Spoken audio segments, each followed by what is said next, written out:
talk about the exit strategy. The exit strategy from the UN, from the humanitarian sector, and what you should be doing and how you should be doing. If this is your question, this episode is for you because I have been talking to so many humanitarians lately about how the exit strategy should look like. And obviously, everyone's life and situation is very different. So, therefore, I have created the Transitioning Humanitarians where we discuss how and what individual strategy works for you. But in this episode, I want to talk about what are the things that are so common in the exit strategy that we're all working on, or you might be working on anyway, no matter where you go. I want to start giving you examples of strategies that I have developed with some of my clients so that you can see for yourself how individualized things can be, but also what are the things that are very common. So let's start with one example of a client who has two children and has been working in one of the UN agencies for a long time, I think 15 years. And his family is dependent on him. And when he came to me, he was just telling me that I just need to leave. I don't care. I'm so exhausted. I can't stand this anymore. Get me out of this and find something else. Can you relate to this? And he's in a very high position in that UN agency. And the strategy, the exit strategy that he was thinking is essentially, let me leave this, and I'm just so burnt out. I don't care about this anymore. Let me leave it and then figure things out once I leave. This is the situation that he came with. And then through coaching, of course, through understanding what are the priorities for him and for his family, what are the healthy ways to make decisions, and most importantly, how to let all of this steam and emotions out and regulate himself a bit so that he can make more powerful decisions instead of avoidant decisions, meaning I just need to avoid and get out and then hope for the best.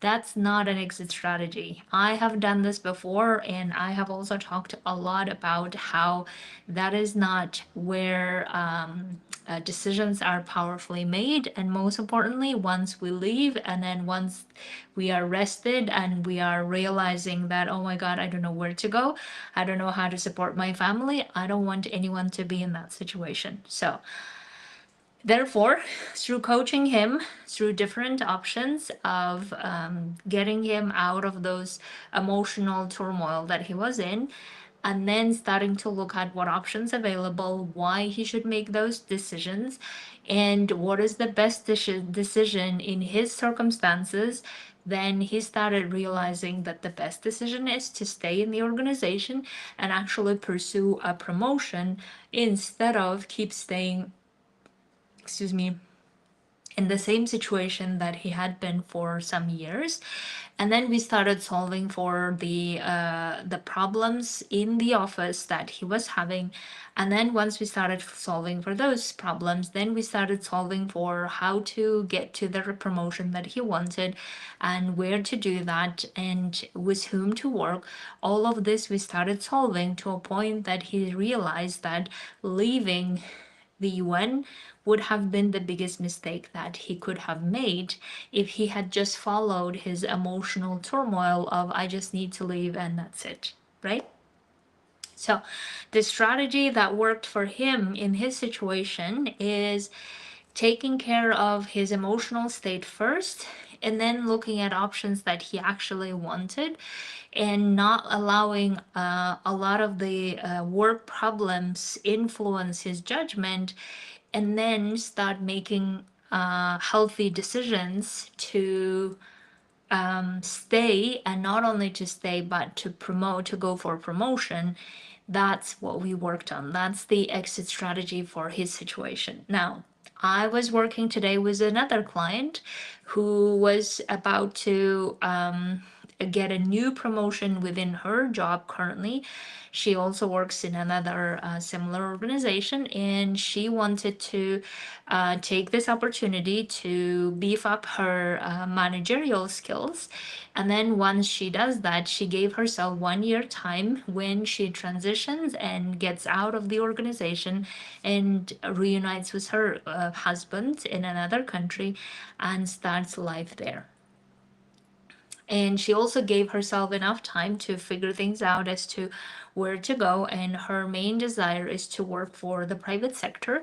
And we were discussing as to how to target for a private sector, which private sector we could target, and most importantly, what are the skills that we can sell to the private sector, at what level, how to position herself. All of this we were discussing in the exit strategy discussion. Now that is her situation, right? Now I have another client who wanted the exit strategy to be that she wanted to work for the public sector while building her business. And this is, I see that is happening more often nowadays, that I have clients who would like to work for a public sector or for a private sector while building their business. And then once they start building their business and the business starts handling some of the expenses, then starts thinking about whether to stay in that place or not. And then I have another amazing client that I strategized with her as to how to get transition to the private sector. And then as we were working on this, she started realizing that transitioning to the private sector requires the same skills of networking, same skills of selling. And she started learning more and more about it. And to a point that she started feeling like, okay, if I can do this, if I am using these skills for the private sector as well as I could do it for my own business, then why don't I just start my own business? And that's how she started her own business instead of transitioning to the private sector. So all of these situations and examples that I have highlighted, they all have things in common. And the one thing that is common is the emotional side of things, that we tend to either make rush decisions based on all the emotions that we have kept suppressing or avoiding or not solving, essentially. And then at some point, we just feel like, I need to get out of here, I need to do something else, I need change. And then we start making rash decisions.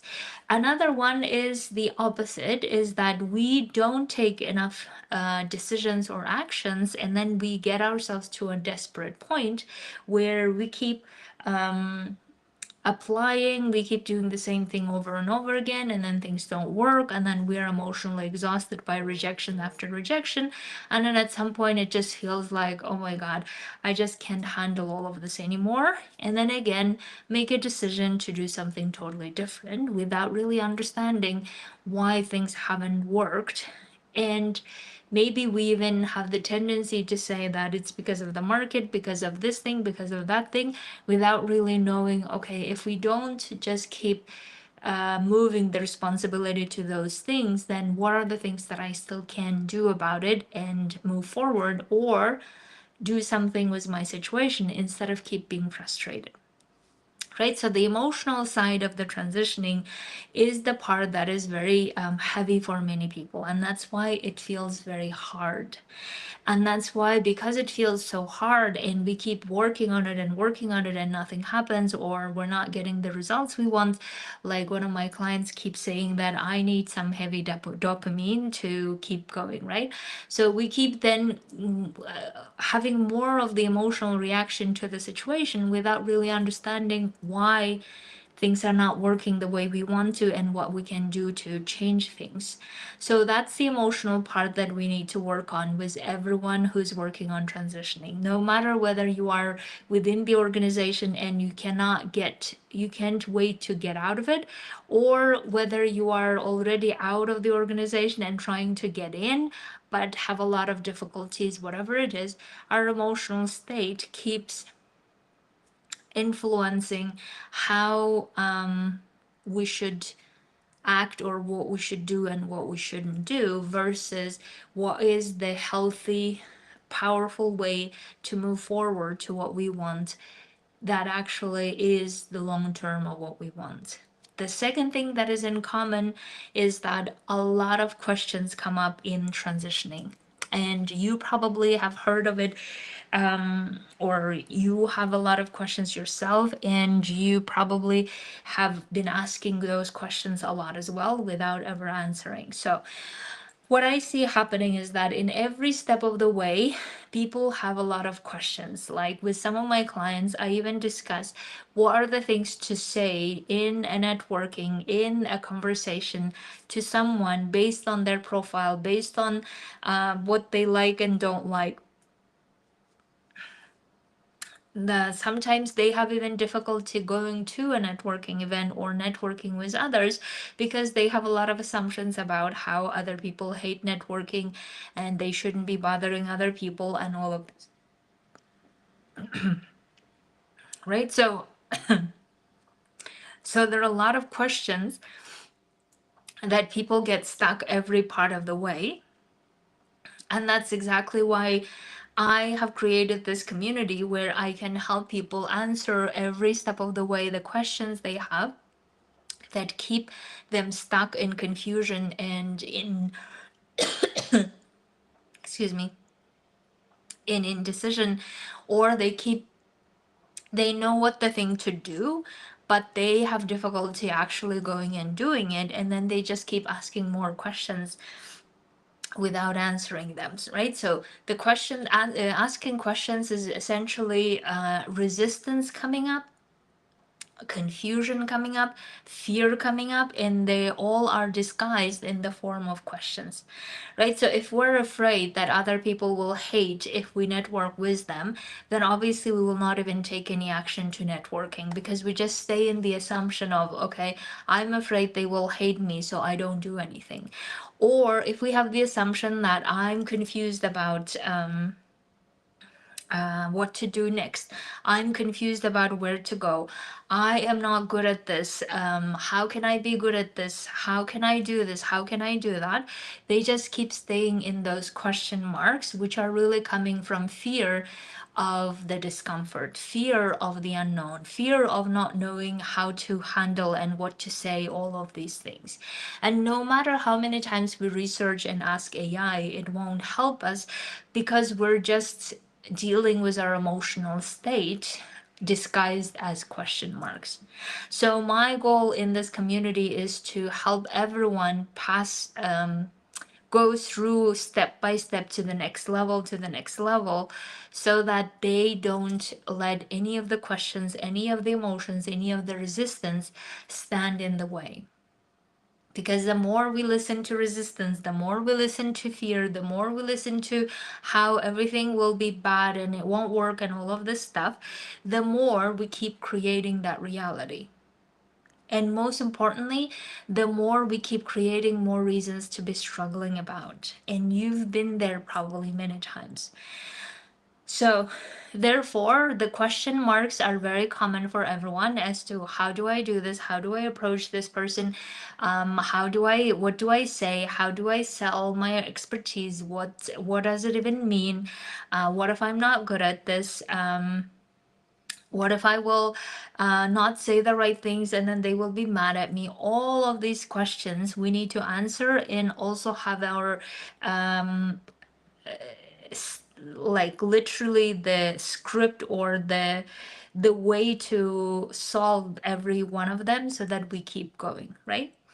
The third part that is common for all of this is the identity piece. And the identity piece probably you have heard a lot about, but the part that I think is the most important is we need to be in the identity of we can make things work. Or we need to be in the identity that I'm going to make this even more successful than the one before.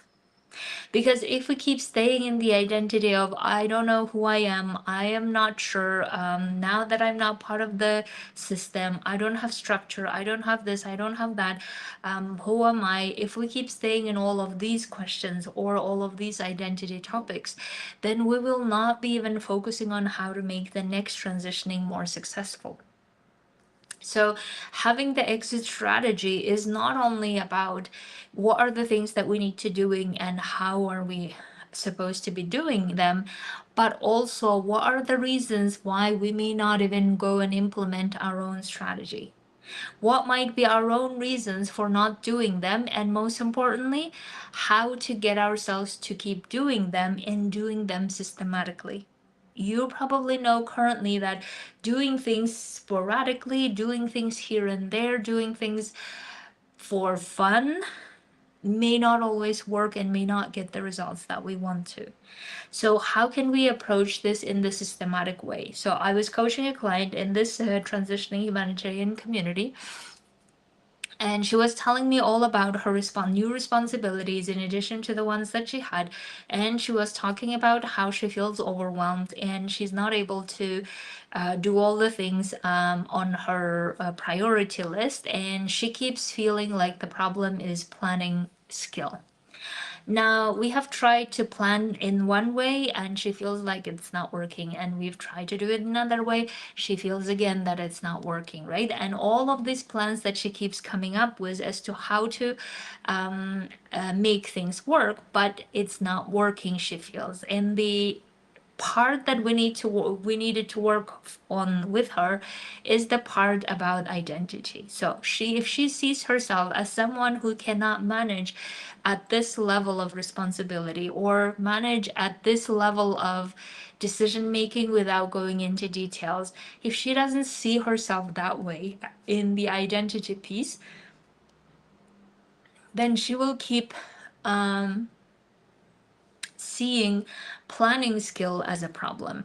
She will keep seeing that the calendar is a problem, right? But the planning and the calendaring, all of those are surface level problems.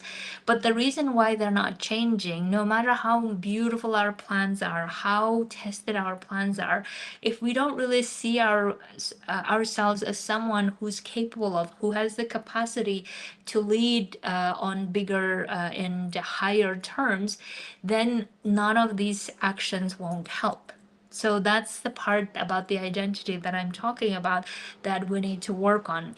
Again, if we take my first example of a client, if we didn't work on the exit strategy by saying, okay, instead of just leaving and avoiding and keep embodying the identity of someone who can't handle this level of challenge, who can't handle this level of responsibility, what if we solve for it first and boosted your identity currently in your job, and then from there we get you promoted to the next level? How would you like about that? And that level of work all comes from coaching. And that's how I have gotten my coaching for the last 11 years now. And I have been where I am thanks to coaching. I have been introducing a lot of clients over this period to talk more about their journeys of coaching. And I would like for you to also start benefiting from how powerful coaching can be to solve not only for the exit strategy and how it should be, but also why you may not pursue this in a systematic way, and how to keep pursuing it in the systematic way by solving everything in the process of coming up.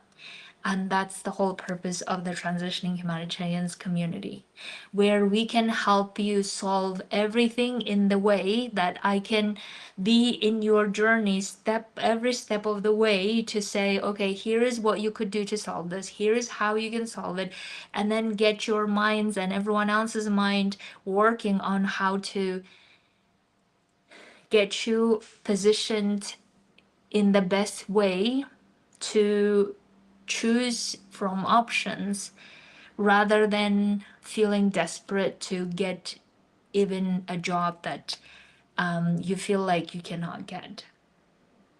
Right? So that's really the purpose of this community, is to say, okay, how can we solve every problem possible on the way to implementing our individualized exit strategies that we will work on together in our individual sessions, where I will help you build your own strategy that works for you specifically. And then in the following coaching sessions, we will be talking about what are the things that you are supposed to do but you're not doing, because again, emotional side of problems show up because of the fear that shows up in the form of questions, in the form of confusion, and then because of identity issues. And all of this we're going to solve in this community. That's why I would like for you to come and join today, because this Thursday we could already be working on your specific exit strategy. And as you know, that I have made this as accessible as possible, $600 for 6 months.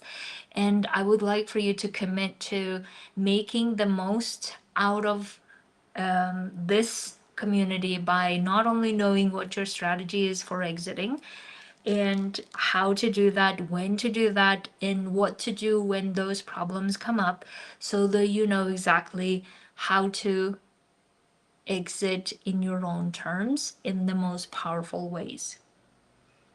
Okay, my dears. To join, there's the email below, asel@transitioninghumanitarians.org.